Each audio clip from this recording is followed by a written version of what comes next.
से unanimous resolution चला जाए असेंबली की तरफ से, हुकूमत की तरफ से, जो एक मुस्लिम मेजॉरिटी रीजन भी रहा है कि हमारे जज्बात, हमारा सपोर्ट, हमारा एहसास ईरान के लोगों के साथ, हमारी दुआएं और ये resolution should favor peace, resolution and also safety of people of Iran and call upon the government of India to stand with the people of Iran. Iran has been an all-weather friend of India. So we want the government of Jammu and Kashmir and the Assembly of Jammu and Kashmir unanimously एक resolution pass किया जाए कि हम Iran के साथ हैं और हमारा सपोर्ट ईरान के लोगों के साथ है, वहाँ की हुकूमत के साथ है और हम इस अटैक की मजम्मत करते हैं शदीद अल्फाजों में जो इजरायली ज़ोनिस्ट फोर्सेस ने नुकसान ईरान में किया, जो जाँ बहक लोग हुए, जो शहीद हुए, हमारे जज्बात वो ईरान के साथ है and we strongly condemn the attack against Iran. आपने प्रोटेस्ट किया विधानसभा में और ये भी कहा कि नरेंद्र सरेंडर, किस तरीके की? देखिए, देश के लोग आज कह रहे हैं नाम नरेंद्र काम सरेंडर। क्यों कह रहे हैं? ईरान पे मानवता का कत्ल जो हमला हुआ, मानवता का कत्ल, प्रधानमंत्री ने क्रिमिनल साइलेंस बना रखी। अमेरिका डिक्टेशन देता है केवल 1 महीने का तेल खरीदो रशिया से, Indo US deal, anti farmer, और ये प्रधानमंत्री चुप्पी बनाए रखा है। इसके मुंह में क्या दही जम गई है? तभी देश में आज आवाज है प्रधानमंत्री कंप्रोमाइज। हमें उस पद की रेस्पेक्ट है, लेकिन जिस तरीके से हालात बन रहे हैं, आज पूरे देश में आवाज गूंज रही है नाम नरेंद्र काम सरेंडर, प्रधानमंत्री कंप्रोमाइज, कंप्रोमाइज। ये बीजेपी के ईरान पे ऑलरेडी प्राइम मिनिस्टर ने कहा, तो यहाँ इस पे प्रोटेस्ट करने की और यहाँ रेजोल्यूशन चाहिए, उस पर क्या लगता? देखिए, अगर प्राइम मिनिस्टर साहब ने कुछ ईरान के हक में अगर कोई बात की है तो हम उसको वेलकम करते हैं, लेकिन जिस तरह से ईरान का आज तक की तारीख में स्टैंड रहा, वो हमेशा हमारे मुल्क के फेवर में रहा।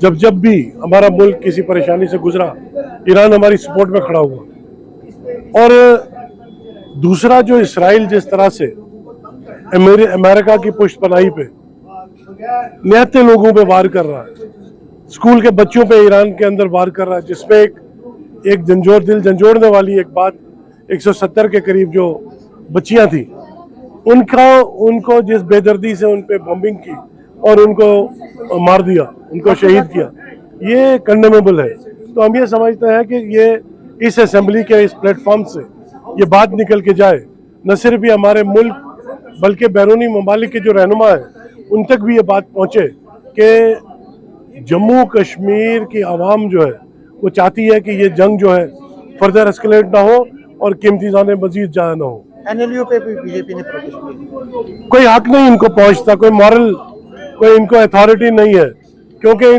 लोगों ने तो चंद महीने पहले एक मेडिकल कॉलेज को, वो भी एक prime medical college, Shri Mata Vaishno Devi medical college को एजिटेशन करके बंद कराया और उसके बाद फिर बंद होने के बाद मिठाइयाँ बांटी। ये किस मुंह से, मुझे तो हैरत इस बात की है, ये किस मुंह से आज ये नेशनल लॉ यूनिवर्सिटी की डिमांड करते हैं, जबकि कल अगर इनके मिजाज के मुताबिक उसमें एडमिशन नहीं हुई, इनको फिर एजुटेशन करनी पड़ेगी। ये एजुटेशन करेंगे कि इसको भी बंद कर दें।